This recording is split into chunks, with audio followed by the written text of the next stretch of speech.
Good evening, everyone, and welcome. My name is Mary Claire Venuto, and I'm the Acting Director for Alumni Engagement and Annual Giving at the Rutgers University Alumni Association.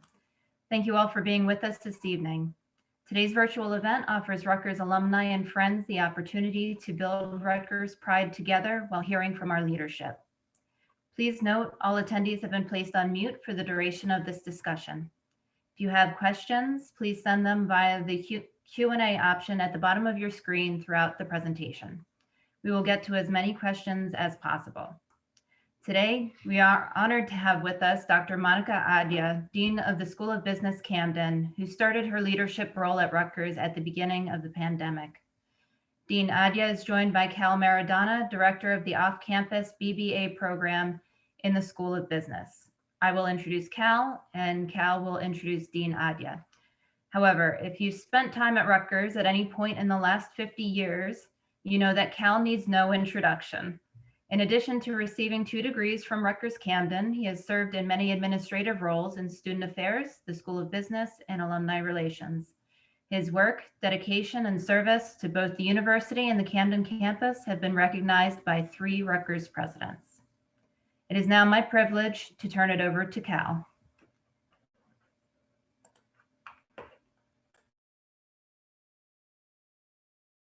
I do enough of these Zooms, you think I've remembered to unmute myself.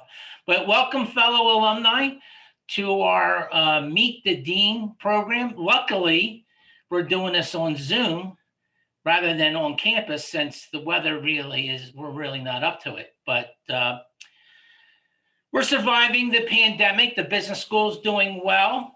The new dean, it's kind of funny, she's been here a year, and mostly we see her on Zoom. I luckily gave her tour of the campus when she first came. So I did get to meet the dean, and we can't really wait till you can actually come on campus and meet the dean. Now, the dean is from Wisconsin, Marquette. So this weather probably, she doesn't think twice about it. But, when you read what she did at Marquette, it just makes it so much more exciting for us here, because she brought in some really new and exciting programs like supply chain management and sports marketing. And that's the kind of direction I think the business school needs to go in.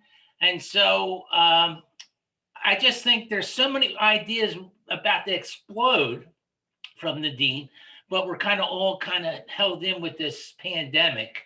But I'm hoping everybody's doing well and is safe. And I know you're not as old as I am, so you probably didn't get your shots yet, but you will. But anyway, it gives me great pleasure to introduce to you Dean Monica Adya, I don't know what number it is, but the current dean of the School of Business in Camden. Dean Monica. Thank you, Cal, and welcome everyone.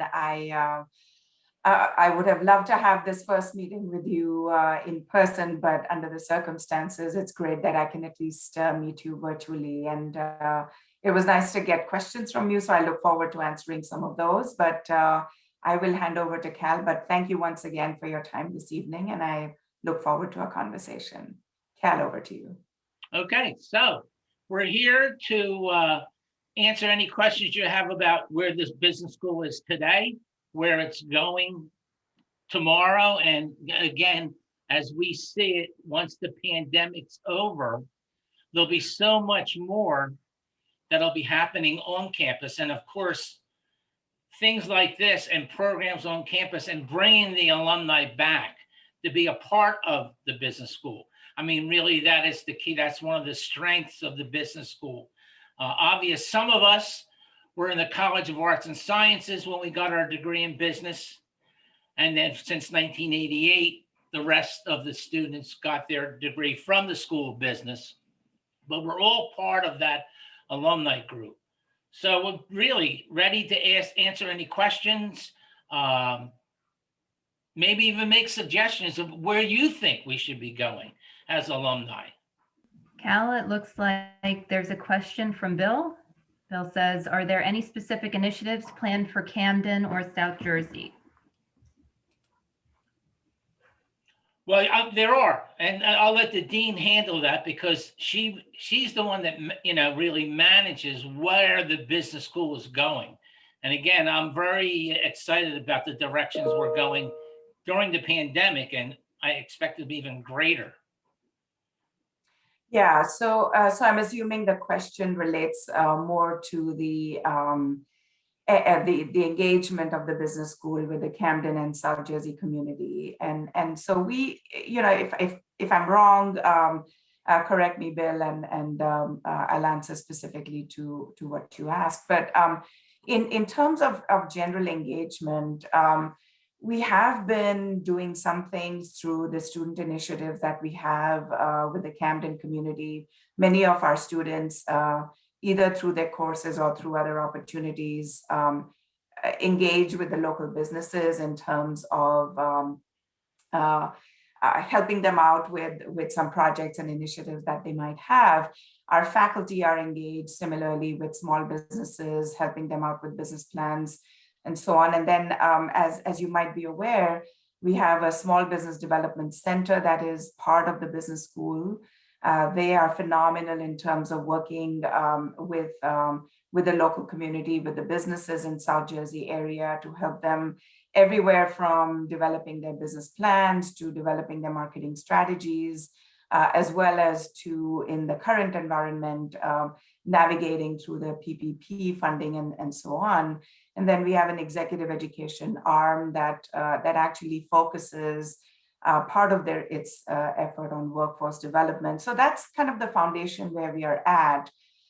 We want to continue to grow that. We are continuing to, now pandemic has slowed us down a little bit in that space. However, we are looking at what are some expanded ways of engaging with the Camden and the South Jersey community. There's multiple initiatives. We know that we have a very engaged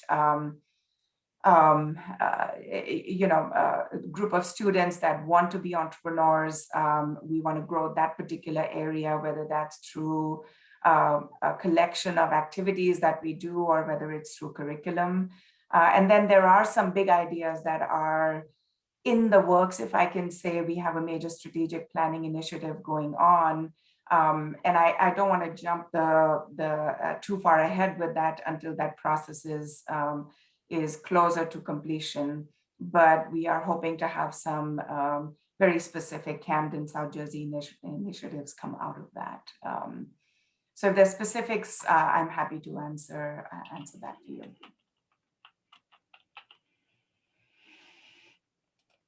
Okay, so we have one question from an old MBA alumni.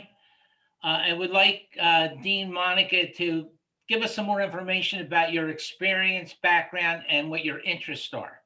Okay, sounds good. And I do want to, I know Bill had a follow-up comment. So let me just say, Bill, I hear you, and I think that we shall continue that conversation regarding climate mitigation.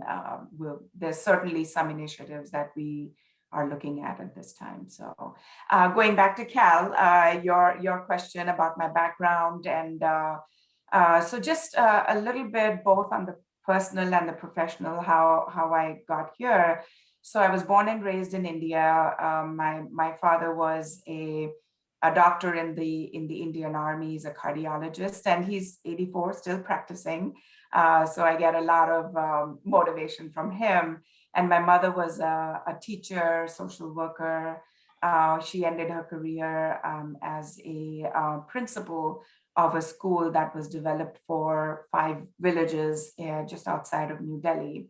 We're a family of 3 sisters, and education was very important in our family for the reason that back when I was born, women did not pursue careers. They were homemakers. They were viewed as, homemakers and builders of family. And my parents, on the other hand, with 3 daughters, wanted us to be very independent. So they focused a lot on education. So got my undergraduate degree in India in business, and then came to the US for my master's degree in in computer systems management, and went to Creighton University for that, and then got my PhD from Case Western in management information systems. So my background is information systems, information technology, and a lot of my research is mainly in two areas: technology use by decision makers, as well as women and minority groups' careers in technology. From there, after my PhD, I was at University of Maryland, Baltimore County for about 4 years, DePaul University for a couple of years, and then spent a bulk of my career, as Cal noted, at Marquette University, where I led a department of 6 different areas within the management department. And you kind of get to that stage in your career where you say, what next? And this role, I started looking at it and found what I was looking for, which is RutgersCamden School of Business. And now here I am. So that's just a bit about my background. So as most people know, we are an online campus school university. And so somebody asked about, discuss the future of in-class instruction in an academic environment that's trending toward virtual online instruction. Sure, yeah. So thanks for that question. So here's what I will say broadly, and then I'll narrow in a little bit on the School of Business. So, online is here to stay. We at the School of Business were a little bit ahead of the curve in terms of of developing an online undergraduate degree as well as an online graduate degree, the MBA program. And then since then, we have 2 more online degrees, Masters in Business Analytics and an online in accountancy program. And we have graduate certificates that are online. And I think one thing that people are concerned about is that online seems to be replacing in-person in the agenda of an academic institution. And what I would say is we still have the on-campus programs that we had before. We have an undergraduate program in business, which is on campus. We have an on-campus MBA. And we also have a professional MBA program, which is fully in person out of Princeton. So those programs we have had, and we continue to support them. The online change that you are seeing is really a response to market trends. We are seeing, significant growth in population that wants that online flexibility. And so as you can see, the quality of our instruction remains pretty strong. I'll share with you, I'm not sure if this is publicly or generally known, but our online BBA just recently was ranked #1 in the state and 11th in the country. And our online MBA is #2 in the state and in the top 75, 76 programs across the nation. So quality-wise, we are delivering to the student. But the trend is we have very specific market segments for these various programs, and the online space, which is kind of mid-career students that are either wanting to go back and get a graduate degree, but are busy with their careers and raising families. They want the flexibility of online. And then you have the other component, which is the undergraduate students that want to complete an undergraduate degree were not able to, typically in their late 20s to early 30s, want the online undergraduate degrees. So online is here to stay. It's going to take different forms. I think that's where the question was going, is it's not going to be fully online. It can be hybrid. So even our on-campus programs may have somewhat of an online twist to them, with some activities we do outside of the classroom. We are seeing more and more a model called the high flex model, where a faculty is teaching in class. That faculty's lecture is being live streamed, just as it is now, to another segment that wants the online. They may not be physically in the same space. And it's being recorded for a third segment of the population, which is wanting to learn the content asynchronously, but they want to see the faculty in the classroom. The one challenge, and I think this is where, so as I said earlier, online is here to stay. Where we were early movers, I think everybody now is going into the online space. And where the differentiator will come between one institution and another is how we go beyond that online delivery and we engage the students. So we have an online MBA program. It is asynchronous. Our students are learning at their own pace, but we want to start creating a community with them. We want to be able to support networking events for them that may be in person, that will draw on alumni that are willing to come and speak with them, or some sort of residency opportunity that brings some of them together. So that's where some of the difference is going to be, is how do you combine the online delivery of content with the student engagement piece? But that's where we are seeing most of the most institutions going, is bringing both the benefit of online to in-person programs, and the other way around, which is bringing some sort of engaging experiences to fully online programs. So again, I'm getting questions in the chat, so I'm trying to, but I have one question that's kind of two different people asked it in two different ways. Sure.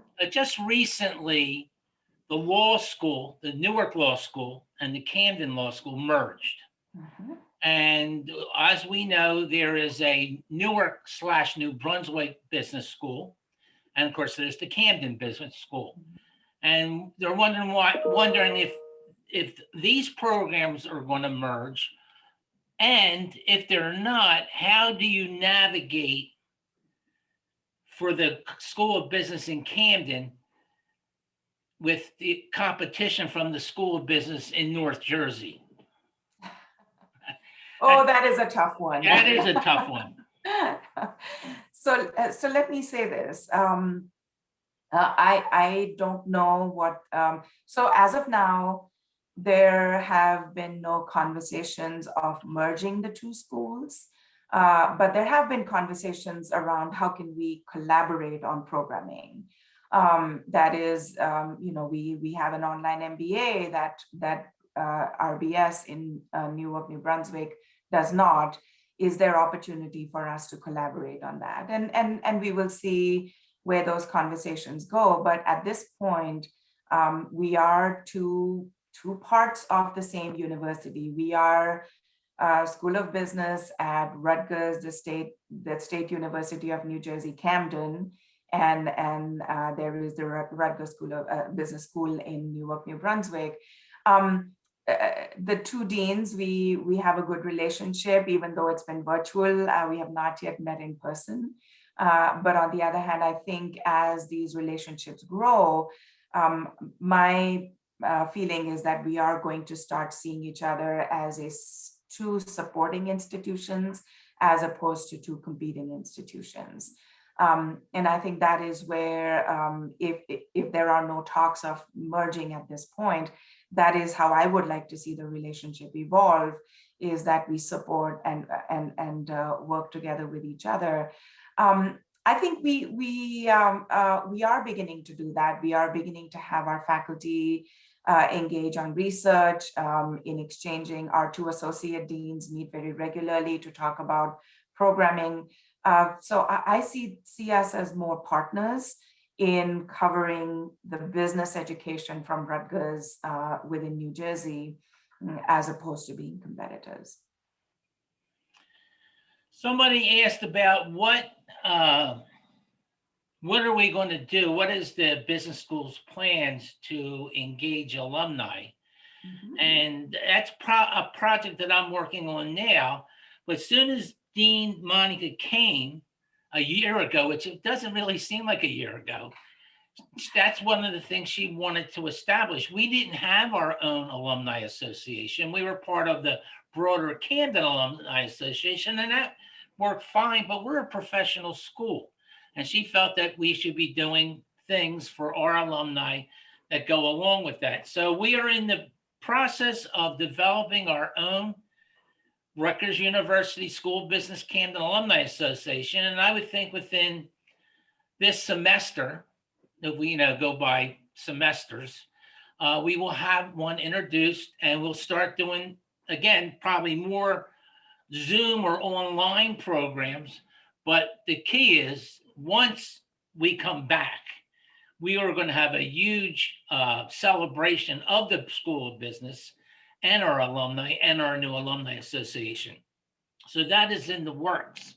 And the dean is dedicated to it. So, and that's an important part of it. Absolutely, yeah. And Cal, I'll add to the fact, I think you said absolutely right on. We want to create a community for our alumni. It's an opportunity for our alumni to be mentors and guides to our students. And I think that is, there are multiple levels of synergies that the Alumni Association will bring to us. So I'm looking forward to it. And I do appreciate that Cal is leading that charge. And it's a lot of back end work that has been going on. And we're looking forward to celebrating the creation of this Alumni Association soon. I got an easy question. They want to know if the pictures, the graduation pictures, are still hanging on the wall. And I'm actually on the first floor. If I could turn my camera around, I can show you. They're still on the walls, all along the halls. We're very proud of all our graduating classes. Sad about the fact that we are not going to be able to do an in-person graduation this year. But we're trying to develop plans to make it special for the class of 2021. Another question about how do you blend the traditional business courses with the fast-moving world that has cryptocurrency, and I wish I would have bought it 10 years ago, and NEMS trading on Wall Street? Yeah, so we are actually we continue to evolve the curriculum, and I would say there's, if you think about curriculum evolution or improvements, they tend to come in a couple of ways. One is you do a major upgrade to the curriculum after a certain amount of time. You look at the structure, you look at the courses that are a part of it. But the other piece, which is a more important piece, is the continuous improvement that happens at the small course level or program level within a broader curriculum. And so, for the past few years, we have been doing those tweaks to our curriculum. And I will say in both ways. One is a curricular piece and the other is a co-curricular piece. And so some examples of what we've done, we just recently, just a few weeks ago, got approval for a graduate certificate in financial technologies. So fintech is a hot area, as some of you know. We've created some courses in that. One of them, I'll give you an example, is Fintech Landscape, which kind of covers the breadth of what are some financial technologies that our students will be working with. But then the curriculum goes deeper into some of those technologies with machine learning, big data, analytics, blockchain. And so we are continuing to infuse the curriculum with content like that. And it often happens both at the faculty level, that is, they see trends in the industry, they want to start bringing the content in, but also we engage with the external community and say, what are you looking for in our students with skill sets as they graduate? So if you look at the curriculum now, we have analytics deeply entrenched in the curriculum. Pretty much every aspect of our curriculum has some analytics component. And then we have special courses. We are teaching R, we're teaching Python. We have Bloomberg terminals and labs that our students are learning at the undergraduate level. And that's a great skill set for them to walk away. So in general, the cycle that we've been going through is small improvements at course and major level. And then this year, we are taking on a major revision of our MBA program, which is that step change that we have to do once in a while to kind of say, okay, how many credits are we teaching? Are those credits appropriately allocated? What new content do we need to bring in that we haven't brought in before? And what is the need of the next 3 to 5 years in terms of what the students are looking for? So that's where we are, and so our curriculum is remaining updated. There are certain areas, and admittedly, there are certain areas that we do need to improve on, and that's the initiative that we are undertaking in the next year, this year as well as the next year. Okay, so we're going to go back to Marquette, and somebody is asking about if you can just talk a little bit about some of the programs you created at Marquette and what you've seen at the SBC this past year. Do you see any new majors or programs being created in the near future? Absolutely. So I'll answer the first part. So at Marquette, out within my department, which was management, we created 2 master's degrees. One was master's in digital supply chain. So the emphasis on digital is important. And then the other one was master's in management, which is more organizational development, human capital, talent management emphasis. Leadership was deeply embedded in that. So those were 2 master's programs that we started in the time I was department chair. And then we did start a minor in sport management that was responding to the need of the market. So that was at the undergraduate level. At SBC, I just mentioned to you, we just got approval for a FinTech graduate certificate. So let me just kind of step away and give a big picture. At the undergraduate level, we've got our programs, the online as well as the on-campus programs I referred to. The bigger portfolio is at the graduate level, where we have the professional MBA program, which is in-person, cohort-based program, 21 months, really, really rich experience for our students in terms of the network that they develop because of this program. Our online MBA that I mentioned, our on-campus MBA, but now we are moving towards 2 things in particular: specialized master's degrees. So we just launched a master's in business analytics this fall. And it's, for a new program, we have 41 students in that program. It's launched really well. And we are, this particular year, it's not a new program, but a pivot on an existing program, an online master's in accounting that will be launching this fall. And then we are working on a master's in finance. It's a little too early for me to jump into it because we are early stages of designing the curriculum. It needs to go through the approval process, but we'll hope to launch it if everything goes smoothly in the next year, a year and a half. But what is also exciting is that we are putting graduate certificates out. And so just to give you a bit of a background, a lot of the trend in graduate education is not necessarily now full, degrees that are 45, 50 credits, but really a combination of specialized degrees and also bite-sized education, just in time. I'm looking to move to the next position in my organization that's going to require strategic leadership skills. Can I just get 4, 3, 5 courses that will get me the necessary knowledge in those areas? So those are beginning to show up as graduate certificates, and our graduate certificates are 12 credits. And we have 5 of them on the books as of now, and are looking to propose a couple more for the next cycle. We'll see how the market responds to it. But those are the trends that we are following. We are trying to build new programs in that space. I will admit it's a lot to do in the year that we've had. But on the other hand, I think we've had a good foundation. Some of these courses have been in place. We just have to package it the right way, but also create new and updated curriculum that can enhance them.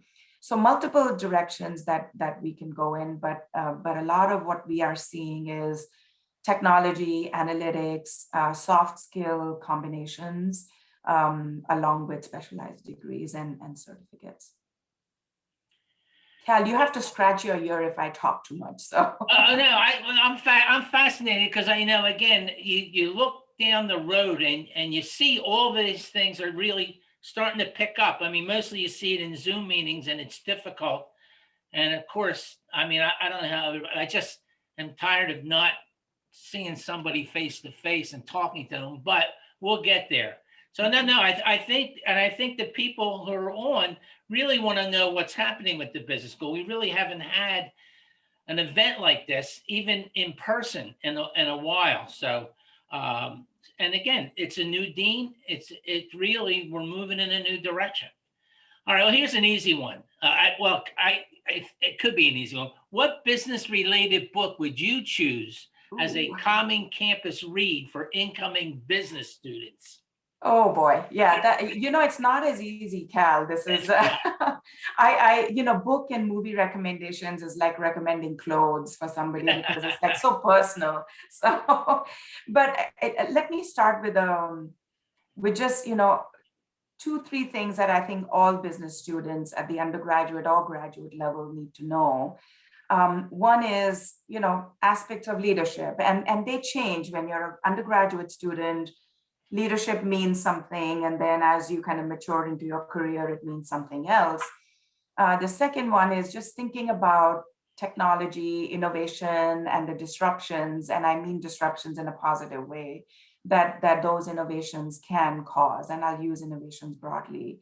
And then the third is change. I mean, if you think about the last year, change has hit us in many ways, and many have responded well, many have struggled with it, but we're moving forward.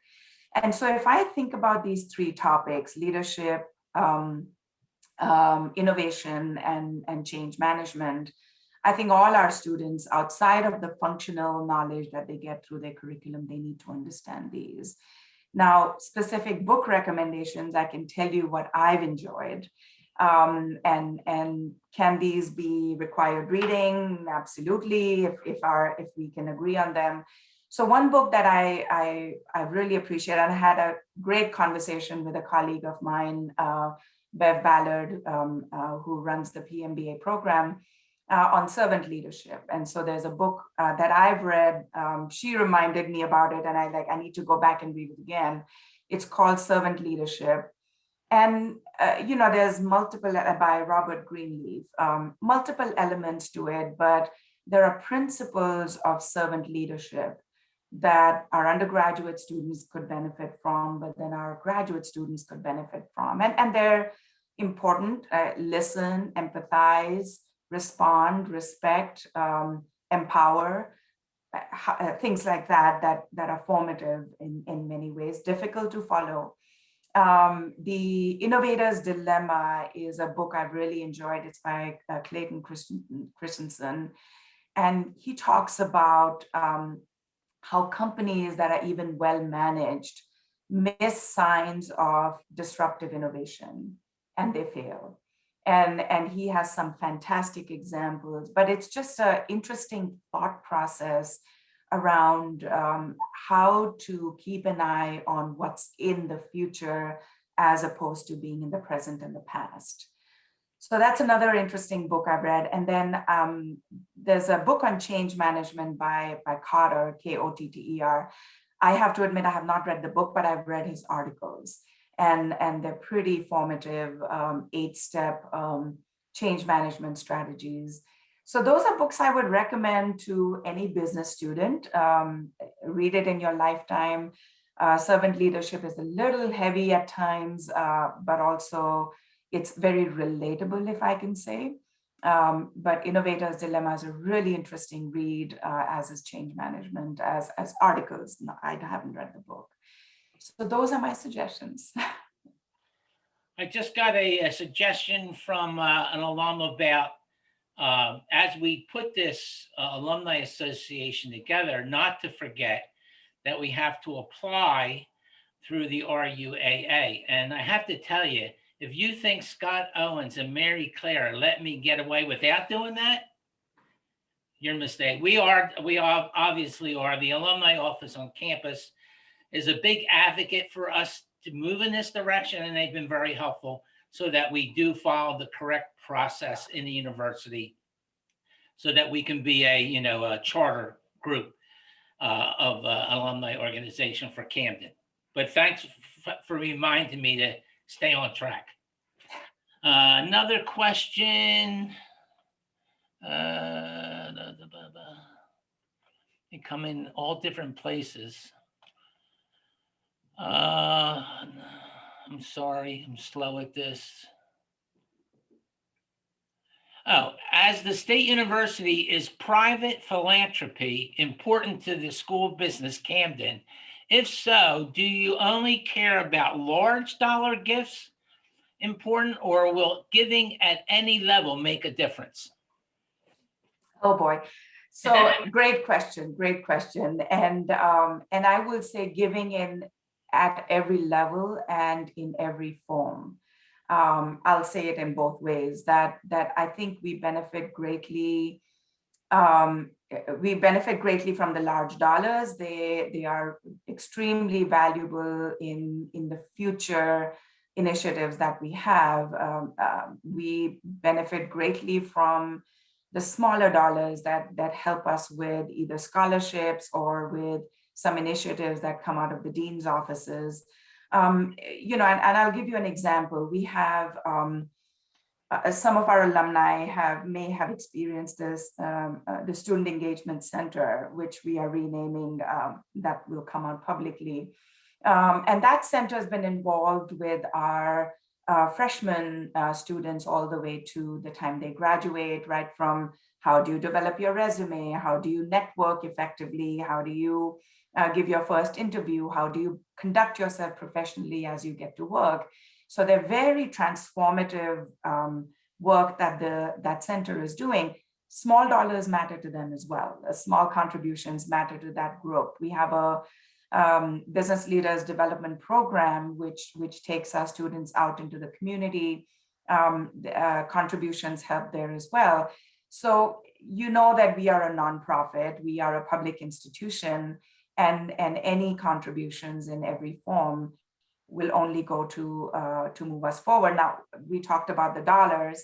I will also say your time, your mentoring, your coming into classes and speaking to our students, that's as valuable. But at this time, as the new dean of a school that is trying to launch multiple initiatives, all your support in every form is very valuable. And I will make a pitch. March 24th is Giving Day. I hope to see many of you kind of put your support behind the School of Business and the new initiatives that we are engaging in. Okay, in the past, there's been, there's recent grads have been going into real estate, and in the past, there was actually a real estate club on campus. But like most clubs, it ceased to exist after the founders graduated, and that happens a lot, especially on a commuter campus.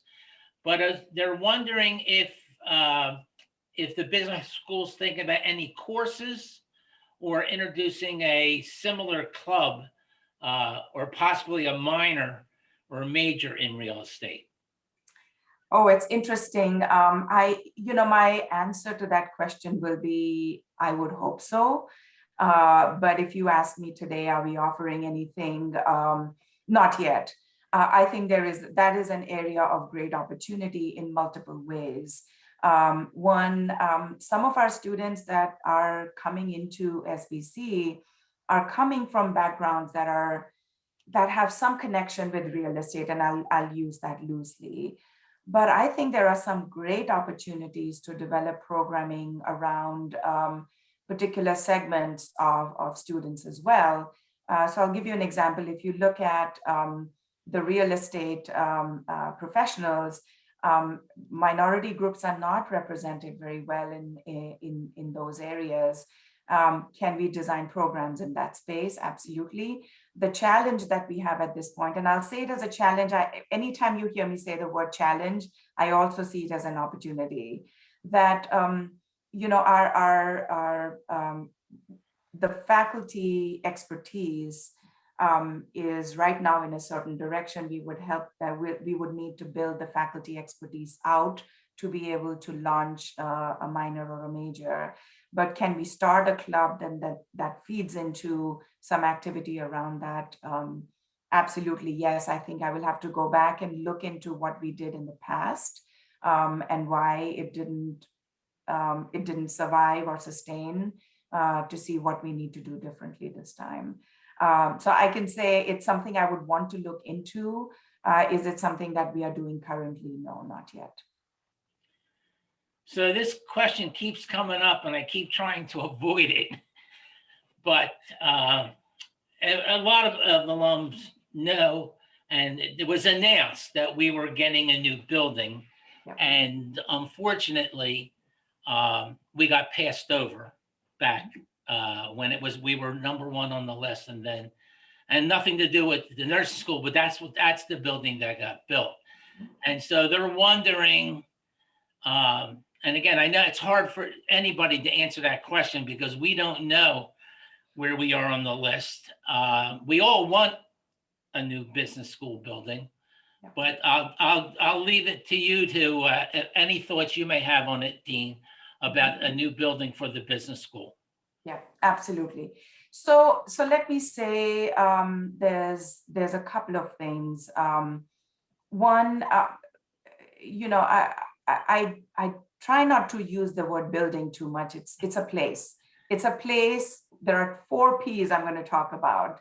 It's a place where there is valuable programming. And so the moment we start talking about a building, you know, I have to be able to say this is a place where we're going to do some excellent programming. And as you can see, we're already moving in that direction. The value proposition is developing where it's already there in many ways. We just now have to put it all together. So we need that place. If somebody asked about the photographs, class photos in the building, and I was going to invite you to come see the building, come see the photographs, but I was like, I need to spruce up that building. It needs to be a place of inspiration. We desperately need that.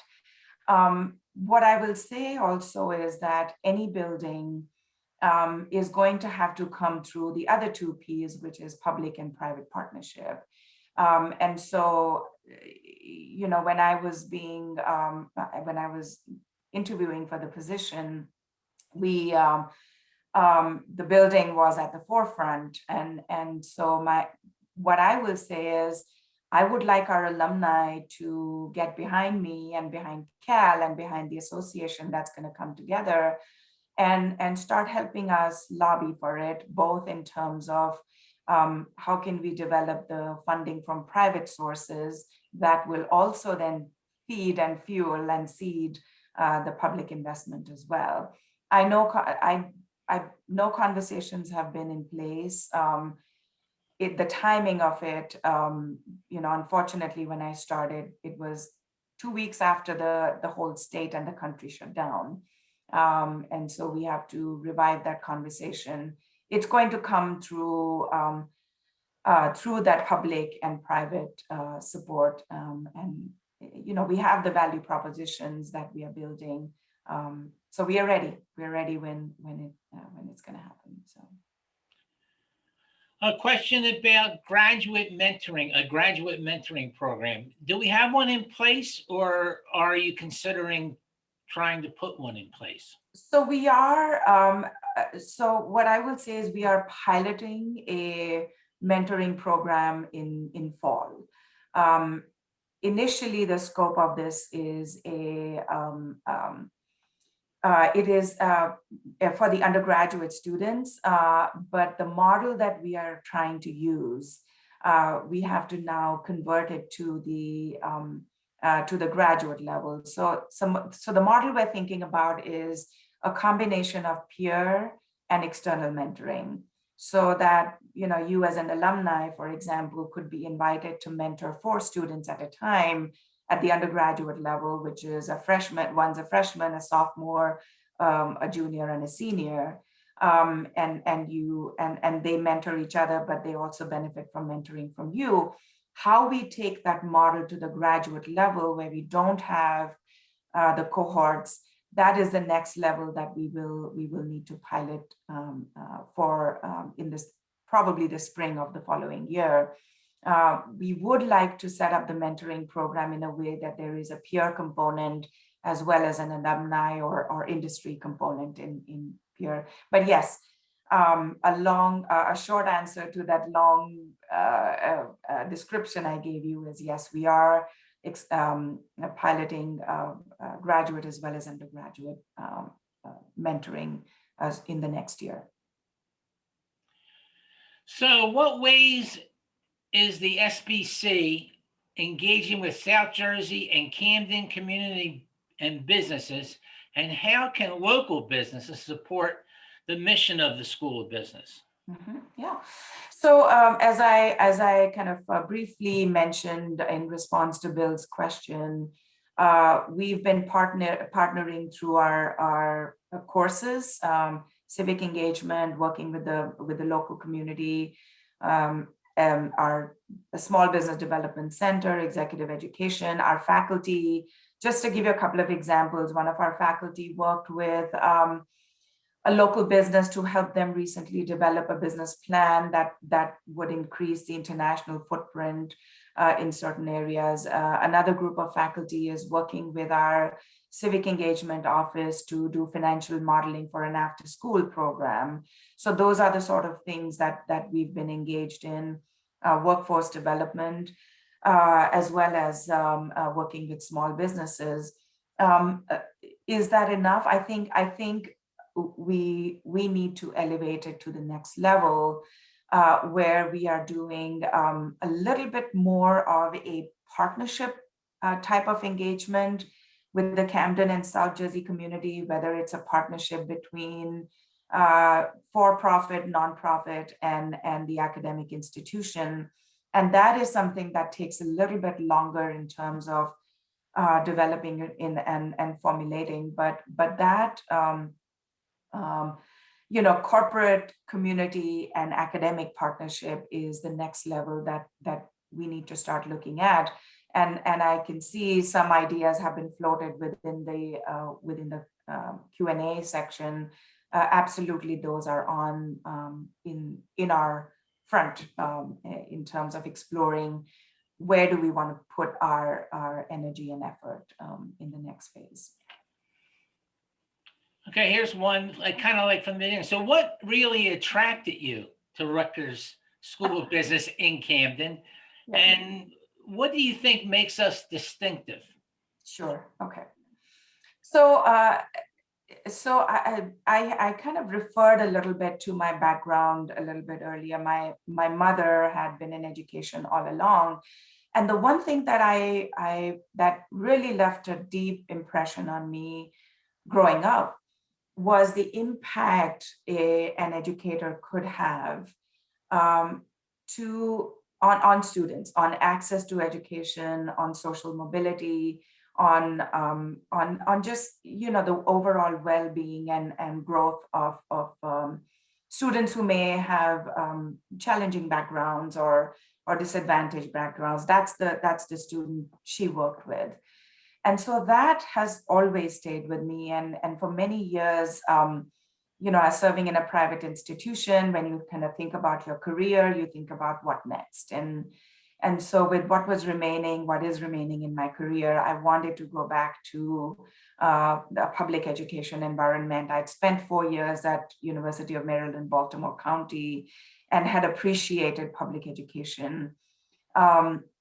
And that's what drew me when I applied for these positions. I applied primarily to public institutions. I was looking for a smaller campus because it comes with its challenges. It also comes with its advantages. And so looking at schools that were about 8,000, 9,000, about the size of RutgersCamden. And I think when I got the offers, RutgersCamden had everything I was looking for. It is situated in a place where we can make a difference. We have an opportunity to have a greater footprint in the social impact that we can have as a business school, but also just coming back to where I felt I wanted to make the next impact.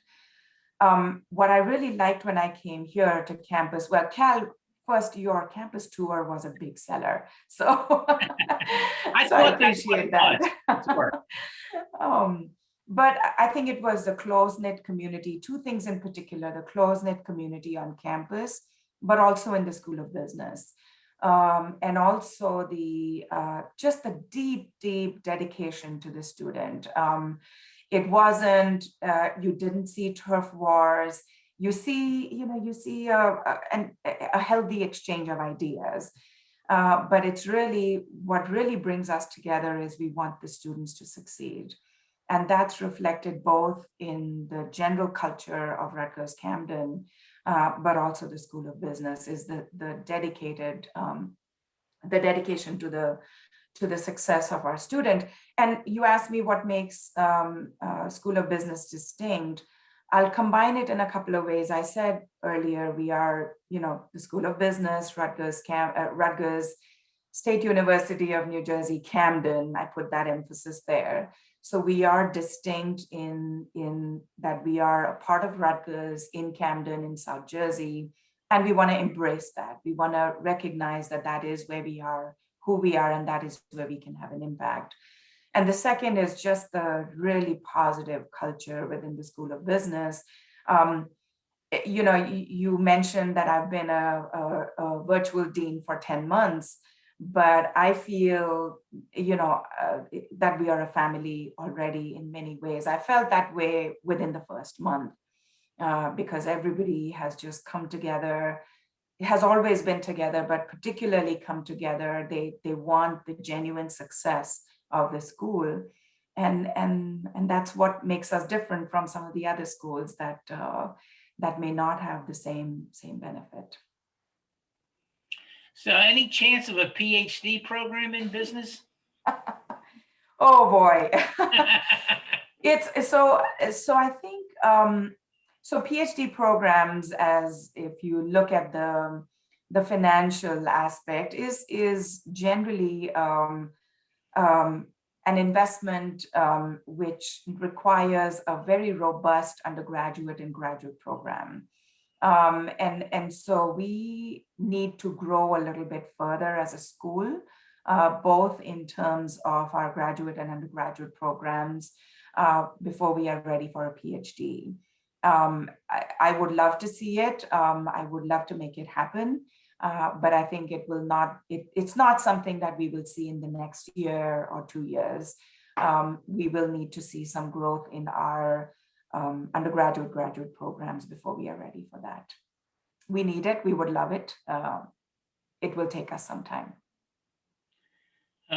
Getting near the end, I got a question on civic engagement. What kind of civic engagement programs do you have, and is there any plans for expanding in that area? Mm-hmm. Absolutely. Yeah, so we have several courses that fall in the, so the School of Business has always had civic engagement courses since looking back, at least in the 5 years that I've looked at. We have several faculty who are doing some really interesting projects with the community as part of the courses that they are teaching. Dr. Holmes, who teaches organizational behavior, has some really interesting projects that work with nonprofit companies or organizations in the area. Dr. Dwortman has done some really interesting projects, both in terms of helping our small businesses develop business plans and do financial modelings and so on.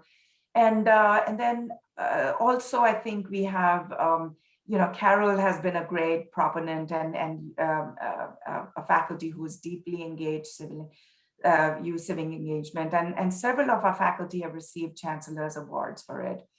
As I mentioned, I think so we want to continue to grow that. We want to make civic engagement more deeply entrenched in some of our student experiences as well, both curricular as well as co-curricular.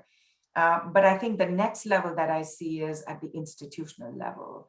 That is School of Business in partnership with other units, other for-profit, nonprofit entities. And I think that will take us a couple of years. And I would really love to leverage the partnerships that our alumni can bring in getting us to that stage. Well, I think we're near the end of our hour. I appreciate everybody who attended. I would say if you're interested in becoming more involved with the alumni, send me an email. My email is posted somewhere, but I'm the only Maradona at Rutgers, so you can look me up on the directory. Happy to get more people involved, more ideas of what we should be doing. Dean Amani did a great job. I even learned some things that I thought I already knew. So that's good. That's a good thing. But I do appreciate people coming on. And again, I know, speaking for the business school, we can't wait to get you, even in this building. We'll spruce it up, but you'll enjoy being here. And again, see some of the faculty, a lot of the faculty, remember, are still here. And we have a lot of great new faculty. So again, thank you for your time and being part of this. I'll turn it back to Mary Claire, and she will finish this off. Thank you, Cal. And I absolutely look forward to meeting all of our alumni that were here today, ideally in person, but until then, happy to meet you one-on-one as the opportunity arises. So thank you for being here today.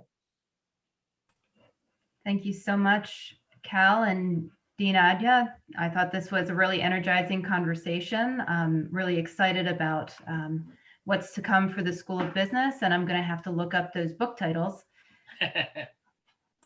So, and to everyone who joined us, on behalf of the Rutgers University Alumni Association, I want to thank you all for spending some time with us on your Thursday evening. Everyone will be receiving a follow-up email shortly, which will include a survey to provide any feedback.